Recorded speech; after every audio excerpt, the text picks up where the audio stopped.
Pili Pili Magazine, nous sommes bien dans ce studio. Jean-Jacques Jarel Sika et bien sûr Benoît Bikindo, votre humble serviteur. Notre invité, nous le disions depuis la semaine dernière, François Khalfon, eh bien, il vient pour parler campagne.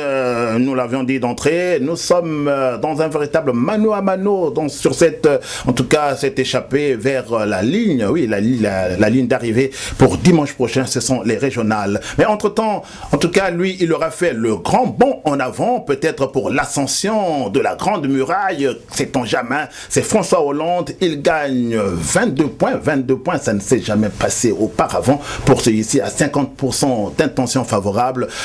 Jean-Jacques Jarel Sika, François Hollande, finalement, est dans les habits de président. En tout cas, cela laisse pantois tous ceux qui osaient dire le contraire. Enfin, François Hollande est dans les habits justement de président, on l'a vu. Sa détermination lors des attentats de vendredi 13 novembre. On l'a vu également un peu partout sur tous les fronts pour rassurer les victimes, pour rassurer les Français que finalement, même si la France a été attaquée à l'intérieur, la France restera toujours forte, indivisible. Et François Hollande a une fois de plus démontré que c'était un président qui pouvait rassurer, qui pouvait assurer la sécurité des Français. On a vu au mois de janvier dernier, avec les attentats de Charlie Hebdo, comment François Hollande a déployé les moyens justement pour assurer la sécurité. Les terroristes sont revenus une fois de plus, mais ils ont été neutralisés une fois de plus, même s'il y a certains qui courent encore. Et on a constaté également que beaucoup de moyens ont été déployés justement sur tous les territoires nationaux pour empêcher à ce que la France soit une fois de plus attaquée.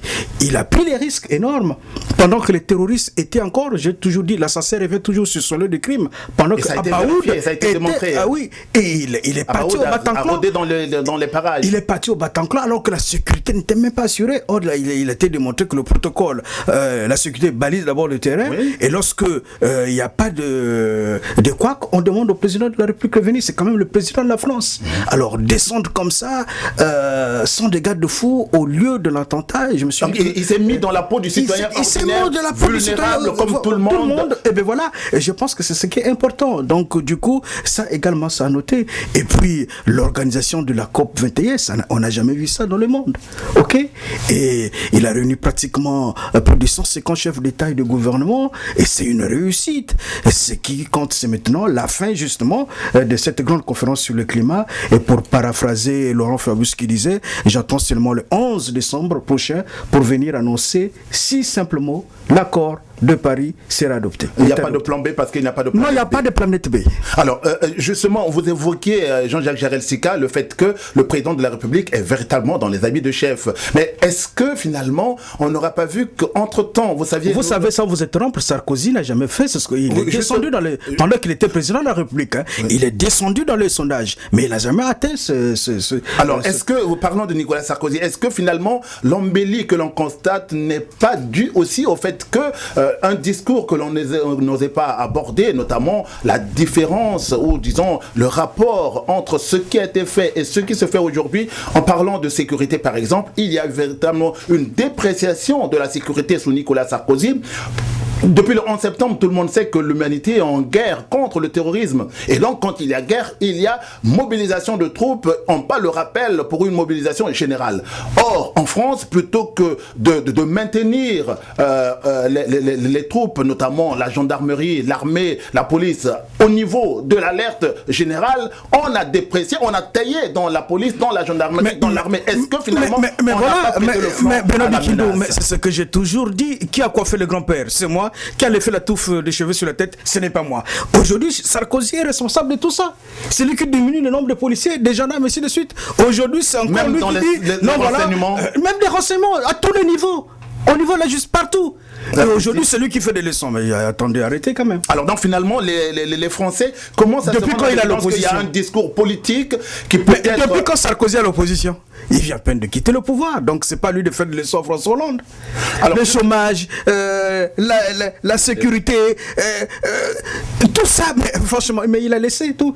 Alors, le PEN a même reconnu que toute cette saleté-là, c'est pas Hollande. Alors donc vous voulez dire que sous Nicolas Sarkozy, on a balayé, mais on a mis toute la poussière sur le tapis. Mais on a juste mis la poussière sur le tapis, donc le tapis bien sûr de l'Élysée. Donc Hollande qui marche, du coup la poussière monte, il est grippé. Et bien voilà, donc c'est la France qui est grippée. Donc aujourd'hui, on ne doit pas tout mettre sur le dos de François Hollande. Et les Français commencent à faire la différence. Ce qui manque du côté d'Hollande, c'est peut-être la communication, parce que ça, il faut quand même le reconnaître que tous les médias, le PS communique mal. Vous voyez, sur les impôts, incroyable mais vrai. Mais quelle mesure sociale, mais quel impact, mais quel média. Au contraire, même quand vous regardez le journal, on commence par... oh mon Dieu, mais je me dis, on est dans quel pays? Alors justement, Jean-Jacques Jarel-Sika, les médias aujourd'hui qui se demandent si d'aventure, en présentant le Front National comme étant le potentiel vainqueur des régionales, n'ont pas finalement fait le jeu du Front National. Peut-être pensait-on affaiblir le Parti Socialiste et remonter le Front National. Or, finalement, on a affaibli et le Parti Socialiste et... les Républicains. Alors, dans certains médias, on semble faire marche arrière pour te dire le Front National n'est pas celui que l'on croit. Non, moi je disais hier qu'il ne faut pas stigmatiser une... On a des péchés, on continue toujours à pécher par déontologie. On ne doit pas peut-être suivre le Front National. Le Premier ministre Manuel Valls a été clair sur Europe 1 que le Front National n'aime pas la France et trompe les Français. Attention à la supercherie. Et je pense qu'il est temps aujourd'hui, même quand les Nicolas de Sarkozy prendre le nini, ça c'est pas une solution. La meilleure façon de sanctionner le PS, c'est pas en votant le Front National. Ok? Donc moi à mon avis, je pense que les Français doivent prendre leurs responsabilités en disant tout simplement que le Front National est contre la France et trompe les Français, et les valeurs que ce parti-là véhicule, c'est plus loin même des valeurs défendues par la France aujourd'hui: liberté, égalité et fraternité. Alors justement, Jean-Jacques Jarel-Sika, dimanche prochain, ce seront les élections régionales, le premier tour en tout cas. Et est-ce que l'embellie que l'on constate chez le chef de l'État peut se capitaliser sur la liste du Parti Socialiste ou de gauche? Difficile à répondre à cette question. Ben, vous savez, parfois la politique nationale a souvent des répercussions sur tout ce qui se passe au niveau de la région. Vous avez constaté que c'était pas de mauvais candidats. Au niveau du municipal, je prends l'exemple de Melun puisque nous sommes à Melun, et c'était des bons candidats, mais tout simplement qui ont péché, tout simplement parce que c'est la politique nationale qui finalement... C'est donc ton père. Voilà, donc c'est ça. Mais vous savez, un mandat de maire, c'est d'abord un mandat affectif. Moi j'ai vu François Kalfon sur tous les fronts, partout, discuter avec les commerçants, discuter avec les jeunes, prendre des mesures qui ont produit des fruits aujourd'hui. Aujourd'hui, enfin, on a le bus à 23h, 22h. Incroyable, mais vrai. Alors que hier, le bus a mêlé se coucher avec les poules. Oui. Voilà. Donc, c'est quand même, il faut quand même souligner qu'il y a des bons candidats, mais qui ont échoué tout simplement parce que la politique nationale a... Alors, justement, dans ce studio, nous avons François Kalfon, qui est sur la liste PS, qui est conduite, elle, par Claude Barthelone, notamment en Ile-de-France. Bonjour, François Kalfon. Bonjour, comment allez-vous? Nous allons très bien, en tout cas. Très plaisir d'être avec vous. Et pour nous, c'est un plaisir de vous recevoir. Et notamment, nous ouvrons cette page des régionales. Tous les candidats, en tout cas, sont les bienvenus. Les bienvenus sur Radio Mangembo pour parler de leur programme, si programme il y a bien sûr. Alors, François Kalfon, vous êtes, nous l'avons dit, sur la liste du Parti Socialiste conduite par Claude Barthelone. Voilà. Claude Barthelone, que l'on a vu un temps partir, se mettre en retrait de l'Assemblée, mais y revenir à l'issue de ce que nous avons connu en France. La loi le permet. Écoutez, le point, c'est que Claude Barthelone s'est engagé pour cette région. Pourquoi? Parce que, on l'a vu, il avait son slogan avant ces terribles attentats et épreuves que nous avons connues. L'Île-de-France humaine. Il prend maintenant tout son sens. Nous avons une menace, un défi. Ceux qui veulent faire gagner la peur, ceux qui veulent faire gagner la division au sein de notre Île-de-France, nous sommes convaincus convaincu que nous sortirons par le haut de nos difficultés. Il faut la sécurité, il faut toute la sécurité, il faut être intraitable avec ceux qui commettent les crimes, mais il ne faut pas les amalgames. Alors, que constate-t-on ? Nous constatons tous les jours que la droite, qui court après l'extrême droite, rajoute des difficultés, nous explique qu'elle ne financera plus telle et telle association, que les associations devront signer des chartes, que les jeunes dans les lycées seront soumis à des tests salivaires, qu'on ne donnera plus de subventions aux mairies qui construisent des logements sociaux. Bref, vous le voyez bien, derrière tout ça, il y a le triomphe de la peur, il y a le triomphe de la haine de l'autre, il y a le triomphe de la méfiance. Eh bien, nous pensons exactement le contraire. Et c'est pour ça que Claude Barthelone s'est engagé dans cette campagne.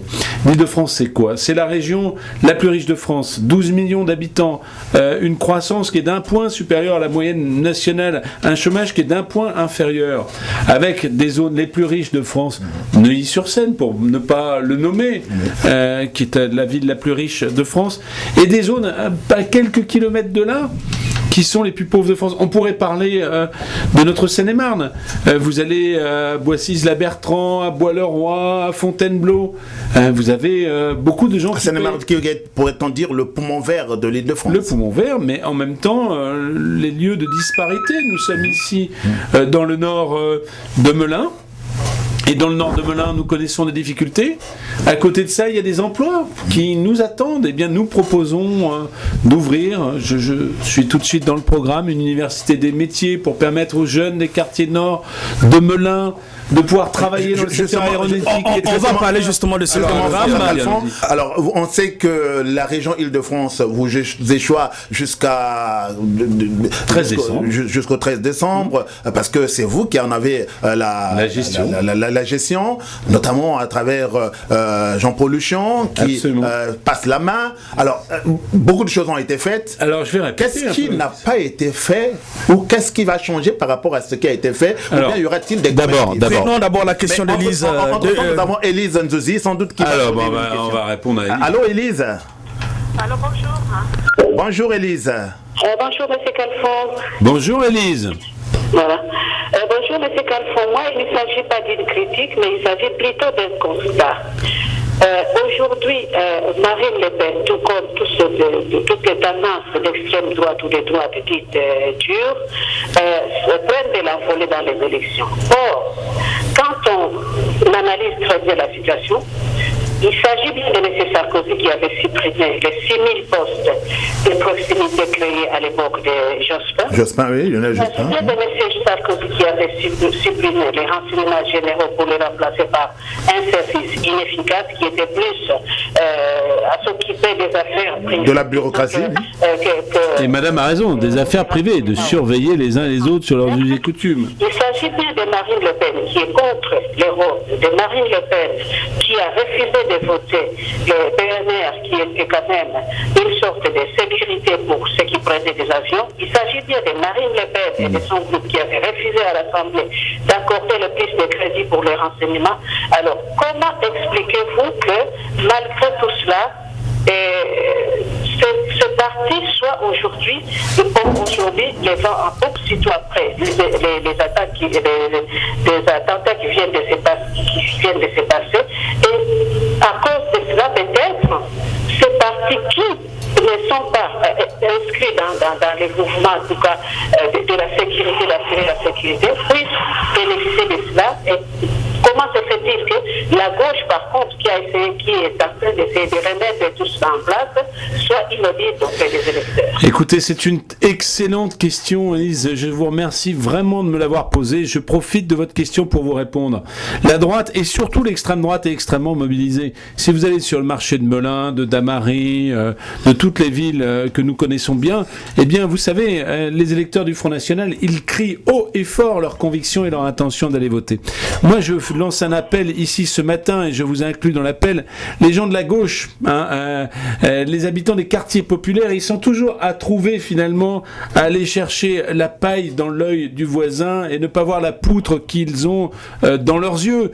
Autrement dit, il faut non pas insister sur nos différences, mais aller voter massivement, parce que ce qui explique les échecs de la gauche dans les élections, après on reviendra sur les causes nationales, c'est parce que quand il y a un doute chez les électeurs de gauche, chez les habitants des quartiers populaires, dans les communautés issues de différents pays qui composent la richesse de notre pays, et ben qu'est-ce qu'ils font? Ils restent à la maison.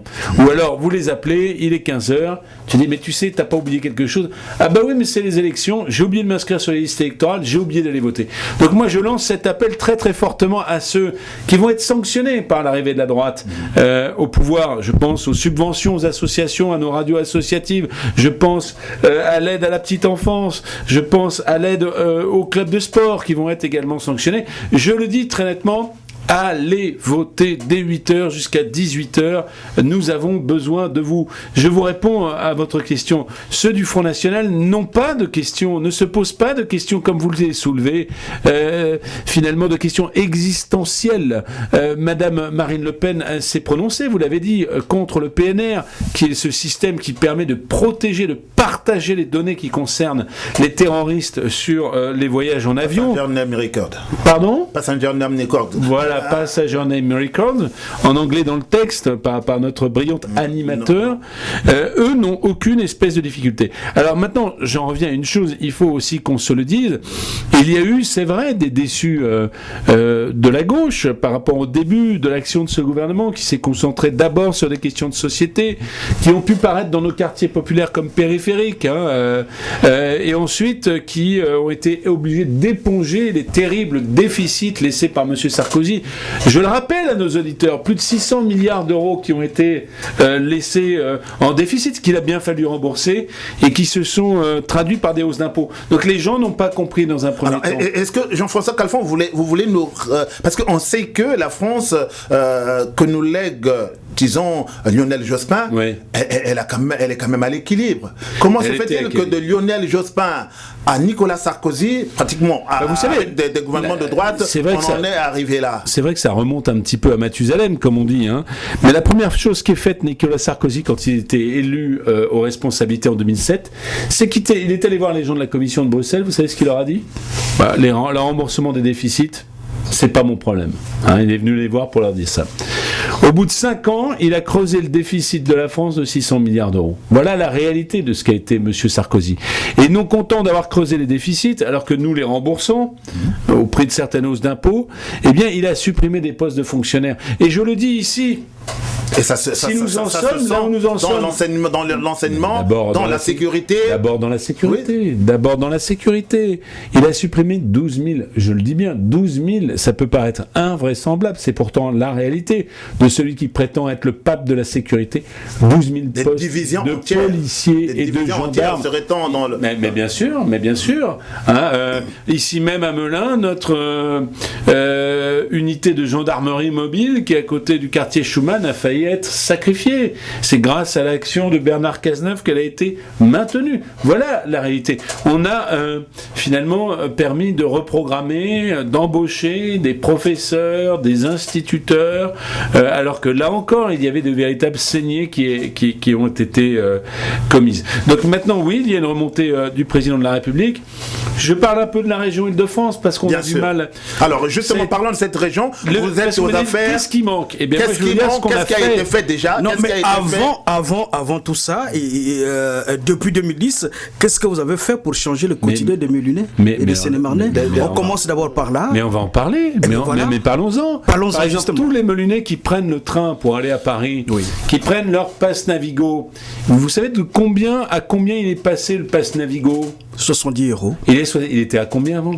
Il était à 118,50 €. Oui. Vous savez combien ça correspond d'économie de pouvoir d'achat pour les Franciliens, pour les habitants de Melun par an? Prix, en tout cas, ça nous fait 500 euros. 500 € d'économie par an. Vous imaginez pour le prix d'un. Vous imaginez pour le couple ce que ça représente comme économie? C'est 1 000 € de pouvoir d'achat qu'on a rendu aux Melunais, et c'est une facture que nous assumons pour rendre du pouvoir d'achat. pour corriger, y compris les hausses d'impôts qui ont été commises. C'est une facture de 400 millions d'euros pour la région Île-de-France. Nous la payons comment? Non pas par des hausses d'impôts, nous la payons en redéployant les budgets, en considérant que certains budgets sont moins prioritaires. C'est quelque chose de palpable qui se ressent dans le porte-monnaie du francilien. Comme ce plan bus que nous avons voté de 160 millions d'euros, l'une des premières communes, grâce à mon action, quand Jean-Paul Huchon était venu à l'occasion des élections municipales, a bénéficié de ce plan bus qui dit quoi? Qui dit qu'après 22 heures, en gare de Melun, en gare du Mai, nous n'avons plus à subir le fait que les habitants qui habitent dans les Hauts-de-Melun, par exemple, ou dans les quartiers les plus éloignés du Mai, soient obligés de marcher à pied, des femmes seules, qui travaillent en horaire décalé souvent, ou de payer des taxis clandestins. Bien sûr. Maintenant, il y a des bus jusqu'à 23h, demain jusqu'à minuit, sur l'ensemble des mesures, des lignes du réseau Midibus. Il y a des bus le week-end. Et tout ça, ça a été, croyez-le bien, non pas payé par l'agglomération Melun-Val-de-Seine, mais intégralement payé par le STIF et la région, duquel je suis administrateur. Vous le savez, je suis le président sortant de la commission des transports, et nous avons fait ce travail. Et nous allons aller bien au-delà demain sur la question. Donc ça, ce sont les acquis déjà. Ça sont déjà les acquis. On peut parler aussi du terrain de sport, au lycée Jacques Amiot, puisque nous sommes dans la région Île-de-France et que nous occupons des lycées. On peut parler des terrains d'éducation physique et notamment du gymnase qui souffrait beaucoup au lycée Léonard de Vinci. Nous avons fait des aménagements de sécurité au lycée Léonard de Vinci. Bref, notre bilan sur tous les champs de compétences qui sont les nôtres est très porteur. Je ne parlerai même pas des 3,5 millions d'euros que nous avons mis sur le programme national de renouvellement urbain qui concerne le quartier Schumann, le quartier Montaigu, le quartier des Mézereaux, le quartier Châteaubriand, le quartier Plein Ciel. Et nous allons doubler cette somme dans ce qu'on appelle le PNRU 2, c'est-à-dire la deuxième phase du programme de l'ANRU qui verra la réhabilitation du quartier Schumann. On y a insisté, François Lamy à l'époque ministre de la Ville était venu au quartier Schumann, il avait promis aux habitants que le quartier Schumann serait concerné par la rénovation, il le sera en phase 2, et là encore c'est parce que nous avons agi de façon très forte. Je ne parle même pas des cantines scolaires qui sont privatisées dans les écoles communales de Melun sur un choix de la municipalité, où les enfants, rendez-vous compte, sont obligés de payer un droit de siège pour ceux qui sont allergiques en apportant leur propre popote. Ils sont obligés de payer 6 € pour s'asseoir avec leurs petits camarades. Ça, c'est la version de la mairie de Melun. Nous-mêmes, dans les lycées régionaux, il n'y a pas de privatisation. Nous ne faisons pas 1 € de bénéfice, pas 10 centimes de bénéfice, parce que c'est notre philosophie sur les repas que prennent les jeunes habitants, les jeunes lycéens de Melun et d'ailleurs, de La Rochette ou du Mai-sur-Seine, sur les cantines scolaires. Donc vous voyez, il y a beaucoup de choses. Et sur les cantines scolaires, qu'est-ce que nous allons faire en plus?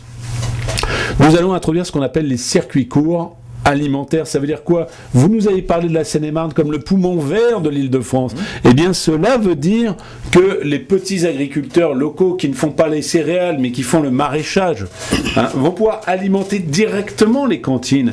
Et ça, c'est un geste pour la qualité alimentaire. Qualité alimentaire, mais aussi du bio. Mais qu'est-ce qu'on dit d'autre? Pour le circuit court qui évite les trajets en camion, le trajet court, qui pollue la planète.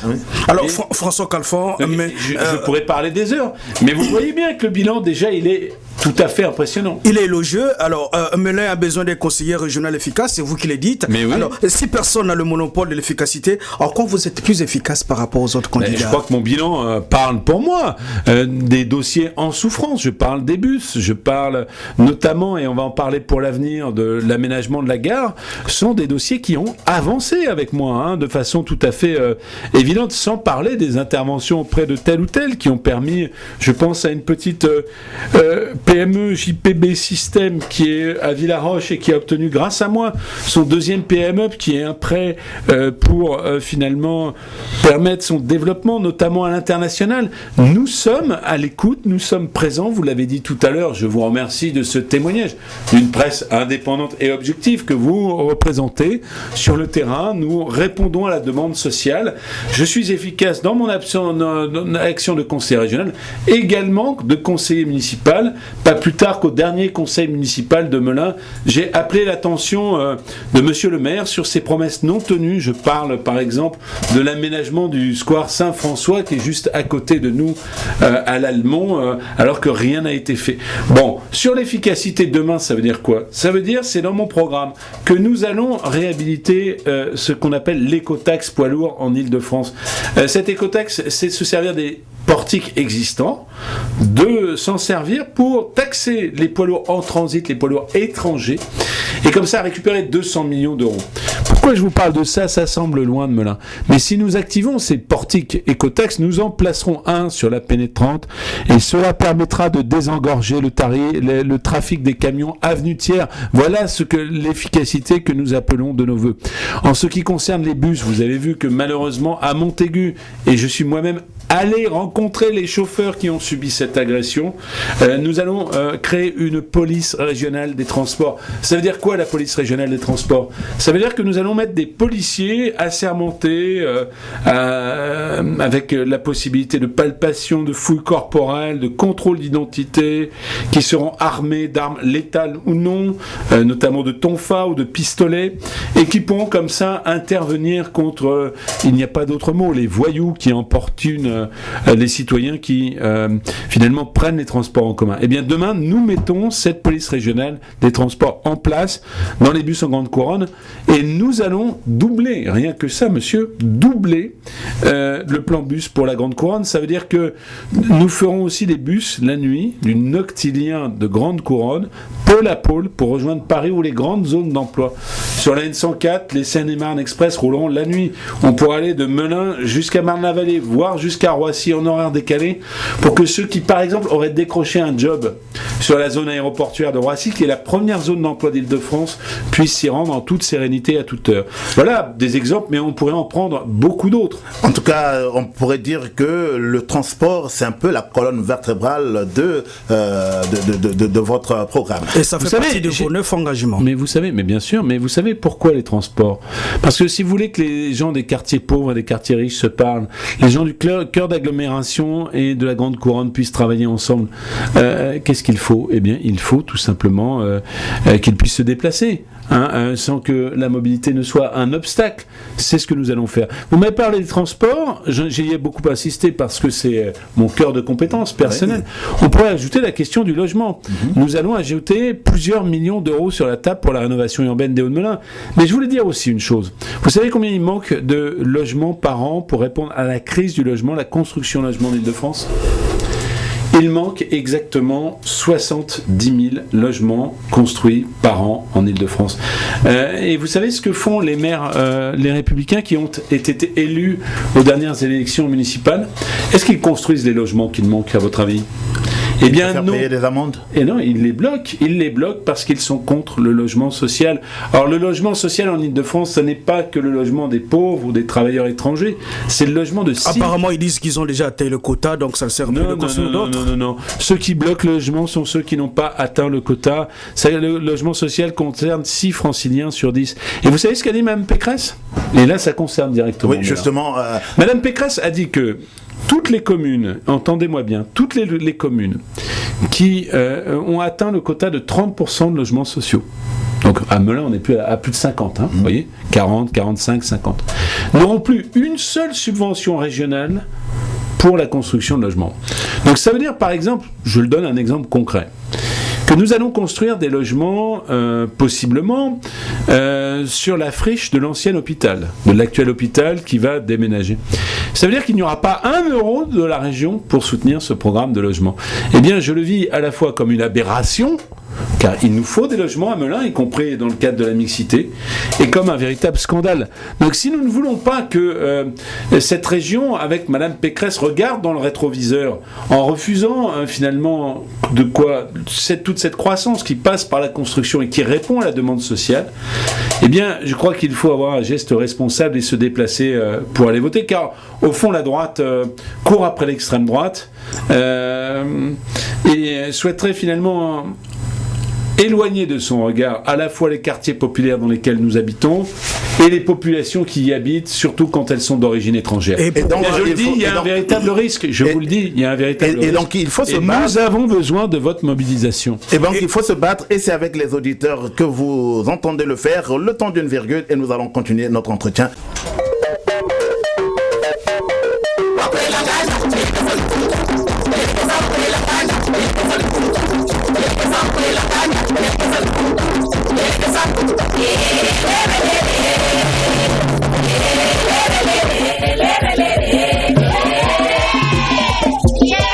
Et oui, il faut se battre pour ses idées contre ceux qui t'empêchent d'avancer. C'est un peu le message qui vous est adressé. Superbe chanson de Mike Brandt, oui. Qui est finalement frappé au coin du bon sens et de la modernité.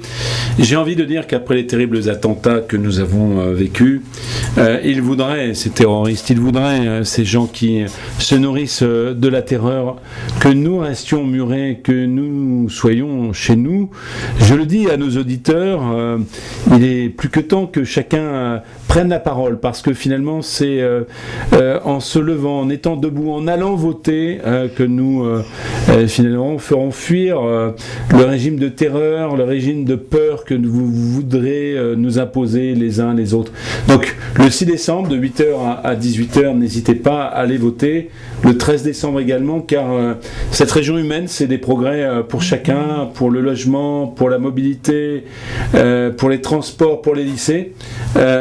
Si vous ne vous occupez pas de votre avenir, d'autres s'en occuperont pour vous. Alors pourquoi les jeunes chômeurs, les jeunes en quête de formation doivent voter François Khalfan le 6 et le 13 décembre prochain? Parce que nous mettons en place 7 universités de métiers en Ile-de-France, dont une ici en Seine-et-Marne pour les métiers de l'aéronautique, que nous avons ici entre Corbeil et Melun plus de 8000 emplois, 2000 embauches par an, et nous vivons comme un véritable scandale que les jeunes de Melun n'y aient pas accès. Parce que nous allons généraliser la clause d'insertion dans les marchés publics et qu'il n'y aura pas un chantier qui se déroulera en matière de travaux publics. Je pense au chantier du Grand Paris qui n'intégrera pas des clauses d'insertion et qui permettent aux jeunes des quartiers d'aller travailler. Parce que nous accompagnons, et nous l'avons fait pour l'entreprise Maury, les salariés qui sont licenciés dans le cadre d'un plan économique, d'un plan social, nous les accompagnons vers d'autres emplois. Vous voyez, la liste est longue parce que tout simplement nous construisons la politique avec les gens, avec tous les gens, qu'ils soient riches ou pauvres, qu'ils soient blancs ou noirs, pour l'Île-de-France et non pas les uns contre les autres, et que c'est une bonne raison d'aller voter, c'est même l'essentiel.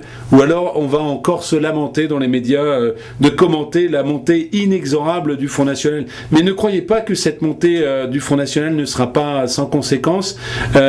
Partout dans les villes où le Front National a pris les responsabilités, il a coupé les subventions aux associations qui font de l'éducation populaire dans les quartiers, il a coupé les subventions aux radios associatives comme les autres, parce qu'elles ont un engagement, il a coupé les subventions aux clubs sportifs ou à la Ligue des droits de l'homme.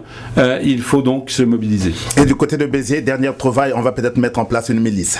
Alors, François Khalfan... je voulais parler un petit peu de l'Afrique avec vous. Oui, justement, François Khalfan, pour que finalement vous soyez souriant au soir du 6 décembre, il faut bien qu'il y ait des électeurs. Et parmi ces électeurs, on dit souvent que ceux d'origine africaine qui sont un peu progressistes dans l'âme, votent souvent à gauche. Or, il n'y a que le 22 octobre dernier, François Hollande a manifesté de façon implicite son soutien à Denis Sassou Nguesso, en ce sens qu'il pouvait consulter son peuple, cela faisait partie de son droit et le peuple devait répondre. Serait-ce un revirement qui n'aurait pas plu à beaucoup d'Africains? Serait-ce un revirement eu égard à ce que lui, François Hollande, déclarait déjà le 29 novembre 2014 à Dakar, et on sait que il y a eu quelque peu de l'eau dans le gaz entre Brazzaville et Paris après la décision finalement de François Hollande qui aurait pesé dans ce que Henri Lopez, le Congolais Henri Lopez, n'eut pas la tête de la francophonie. Et pour ajouter également, est-ce que la France aujourd'hui n'est pas victime de sa mauvaise politique africaine? Non, écoutez. On vous a vu submergé, entouré, envahi par les Congolais de Brazzaville avec le président de l'Assemblée, Claude Barthelone, puisque les images font le buzz, font le tour du monde. Et on a vu des Congolais qui ont la nationalité française dire nous allons voter pour le Front National. D'un côté, vous demandez à Assad de partir et de l'autre, vous soutenez Sassou Nguesso. Je veux dire. Votre analyse et commentaire, M. Khalfon. Que devient l'engagement 58 du candidat François Hollande? Mais alors, l'engagement 58, nous le défendons. Je veux dire quand même, ici, que nous ayons la mémoire. Vous savez, à gauche, nous pensons depuis toujours que le peuple africain, les peuples africains sont entrés dans l'histoire et bien avant nous. Bien avant nous. Donnez le contre-coup du message de Dakar Non, alors je réponds à cela. Parce que je ne voudrais pas qu'au nom, finalement, de choses que je vais commenter qui ont pu paraître désagréables, finalement il y a un effet de balancier qui conduise les populations africaines dans la gueule du loup, et qui les conduise à commettre des erreurs dont ils se mordraient les doigts pour bien longtemps. Sur cette affaire, parlons simplement. François Hollande a commis une maladresse. Il l'a corrigé depuis. Le lendemain. Avec un communiqué de l'Élysée. Nous avons communiqué de l'Élysée. Nous avons corrigé cela. Il y a eu une conférence de presse de Bruno Leroux, le président du groupe. Il y a eu une communication de Claude Barthelone. Il y a eu un communiqué de Jean-Marc Germain. Il y a eu, suite à l'altercation que nous avons eue, disons au dialogue vif que nous avons eu, j'ai reçu personnellement avec monsieur Amedro, qui est le vice-président en charge de l'international, les Congolais de Brazzaville, qui nous avaient, je les ai reçus personnellement au nom de Claude Barthelone, et il y a encore d'autres rencontres qui sont programmées. Je vais vous dire assez nettement les choses. Monsieur Sassou Nguesso martyrise son peuple. J'ai tous les jours, car il y a des communautés qui me le remontent, ici congolaises, ici à Melun et ailleurs. Il martyrise son peuple, il commet des exactions qui sont tout à fait insupportables. Il veut tordre le droit, il veut modifier la Constitution. Elle est déjà modifiée, promulguée. Il le fait, elle est approuvée. Tout cela est illégal. Même si ça pose des problèmes de compatibilité juridique. Tout cela est illégal. Tout cela est illégal. Il doit être dénoncé avec la plus grande. Monsieur Khalfon, Angela Merkel a dit à Hollande récemment à l'Élysée que pour neutraliser Daesh, les mots, les phrases, les déclarations ne suffisent pas. Il faut des actes. Alors, aujourd'hui, on a déroulé le tapis rouge à Sassou. Sassou est arrivé. Sassou est arrivé. Vous l'avez déroulé le tapis rouge. Mais 195 États ont été accueillis, pas plus monsieur Sassou Nguesso que d'autres. Tous les États-nations reconnus ont été accueillis, et il y a parmi ces États un certain nombre de bouchers, pardon de le dire. C'est le fonctionnement du multilatéralisme. Ça n'a rien à voir avec une certaine forme d'approbation de monsieur Sassou Nguesso. Vous avez vu d'ailleurs, pardon de le dire, que quand certains ont interrompu un processus démocratique, je pense au Burkina par exemple, la France a agi dans la discrétion, mais avec l'efficacité nécessaire pour que le processus électoral reprenne. Il a repris. Il y a eu des élections. Vous évoquez le Burkina Faso. Sassou qui tue son peuple. Sassou qui tue son peuple. Kadhafi l'a fait. Qu'est-ce que la France a fait? La France est partie bombarder. Vous voulez qu'elle bombarde? Mais puisque le problème posé c'était Kadhafi en train de tuer son peuple, on doit aller donc défendre ce peuple. Nous condamnons les exactions, je ne peux pas le dire mieux, nous condamnons les exactions de M. Sassou Nguesso. Nous travaillons, je travaille personnellement avec les oppositions au Congo. Et je le dis avec une grande netteté aussi, attention aux manipulations, car Sassou est quelqu'un, je le sais, vous le savez comme moi, qui immisce, y compris dans les communautés congolaises en France, ses propres agents, en leur donnant des consignes que je condamne et qui consisteraient à voter pour le Front National. J'ai là-dessus des informations très précises sur le fait qu'un certain nombre d'opposants sincères sont manipulés par une poignée de gens qui eux-mêmes sont manipulé par M. Sassou Nguesso. Donc je vous invite à distinguer le grain de l'ivraie, même si nous condamnons, nous le redisons avec force ici ce matin, les exactions de M. Sassou Nguesso. Il ne peut pas rester, j'ai envie de dire, un petit peu comme les Tunisiens, Sassou dégage. Et je crois que nous devons soutenir ceux qui disent Sassou dégage et obtenir que cela soit ainsi. J'ai confiance dans votre capacité à le faire. Il nous faudra passer à un régime qui, je le dis puisque vous dites les paroles passent et les actions restent, à un régime de sanctions vis-à-vis de ce régime. On a vu Mitterrand qui était clair avec Sassou, il est allé jusqu'au bout. Sassou est parti, mais apparemment Hollande est comme Rousseau, on ne maîtrise plus sa position. Non, vous pouvez pas dire ça. C'est pas au nom d'une maladresse. Alors nous allons prendre la question de Élise Zozi à propos. Bonjour. Bonjour. J'entends bien ce que M. Kalfon est en train de dire, mais est-ce que vous ne pensez pas que vous êtes là, c'est quand même, je pourrais dire, la langue des bois, parce que si on prend bien ici en France, vous avez une constitution qui doit être respectée. Mais si Sassou Nguesso a été élu à la base d'une constitution sur laquelle ce monsieur a prêté serment, en disant que la limite d'âge, il a atteint. Le nombre de mandats? Le nombre de mandats, il a atteint. Qu'est-ce qu'il y avait de difficile à dire à M. Sassou, par exemple? M. Sassou, vous atteignez les limites de ce que la Constitution sur laquelle vous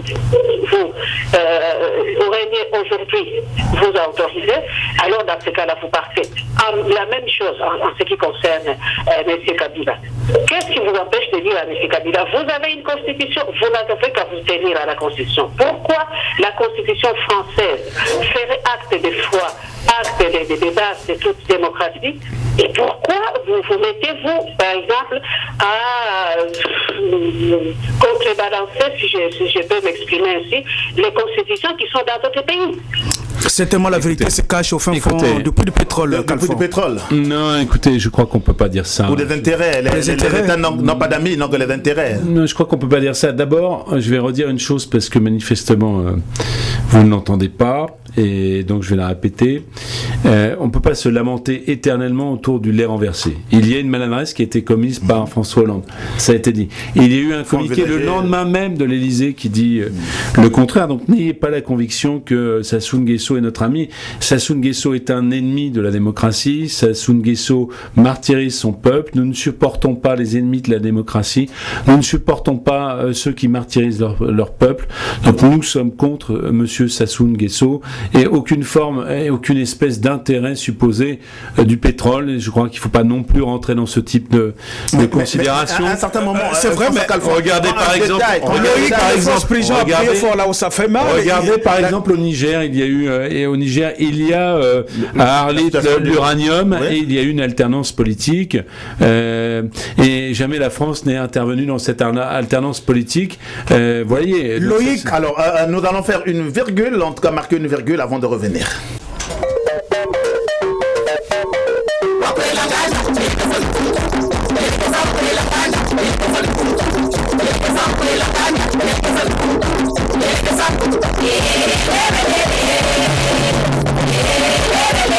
François Kalfon, quand un détail devient un symbole, peu importe qu'il soit infime, aujourd'hui tout le monde a acté le fait que le Burundi de Pierre Nkurunziza a modifié la constitution contre vent et marée. On en est déjà à plus de 300 policiers tués depuis la commission de cette forfaiture et la communauté internationale semble ne rien dire.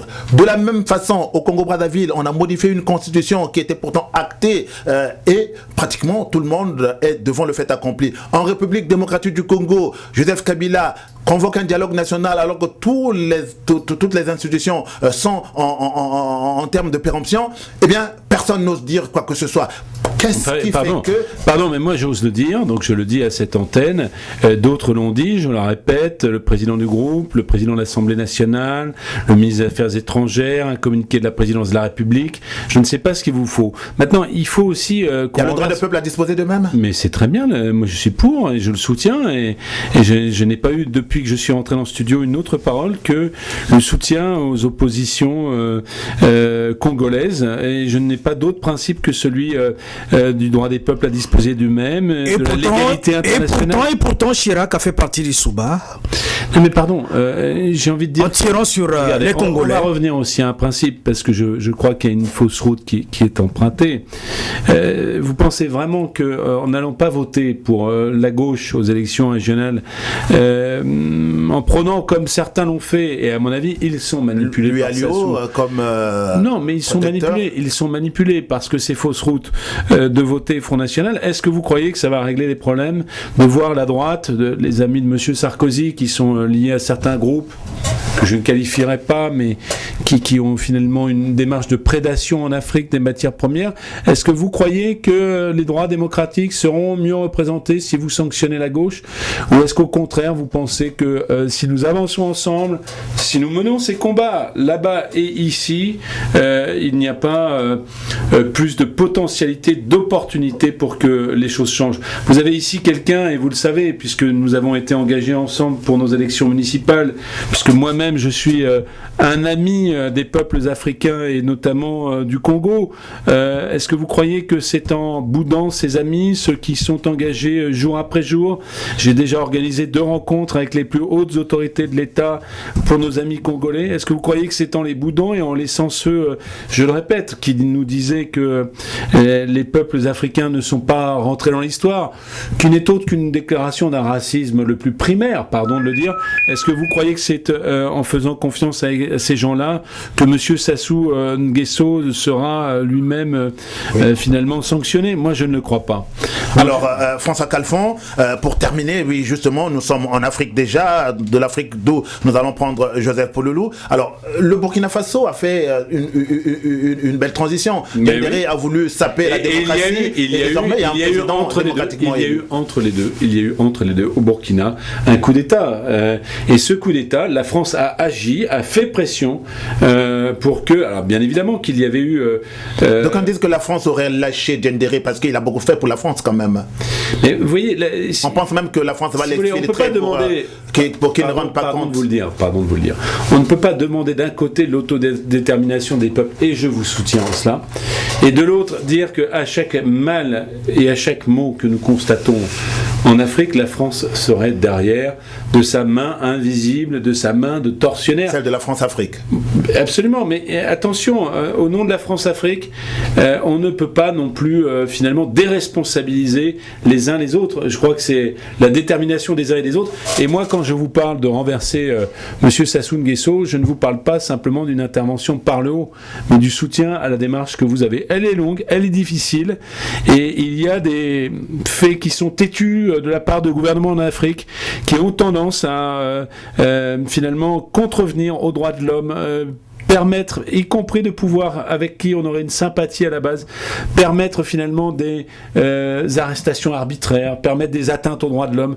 Eh bien, je le dis à chacun, c'est à nous tous, y compris les partis d'opposition qui deviennent la majorité en Afrique, de ne pas céder à cela pour conserver le pouvoir. Et vous le savez, ça concerne aussi bien la droite que la gauche en Afrique. Combien de peuples, combien de pouvoirs qui, a priori, nous promettaient, puisque vous parlez du Burkina Faso, n'est-ce pas, finalement le pays des hommes intègres, et eux-mêmes ont commis des exactions, eux-mêmes ont exercé le pouvoir non pas pour leur peuple mais pour eux-mêmes.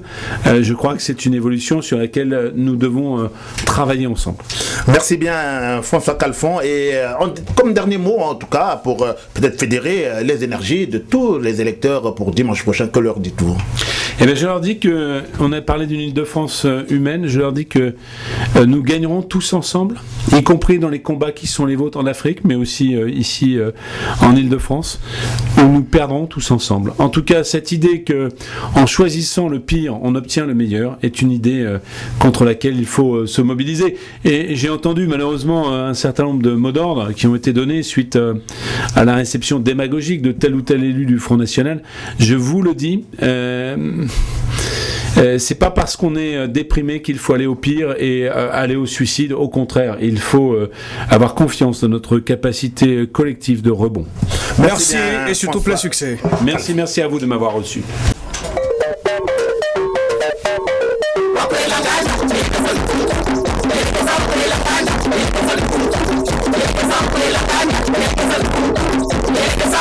Yeah.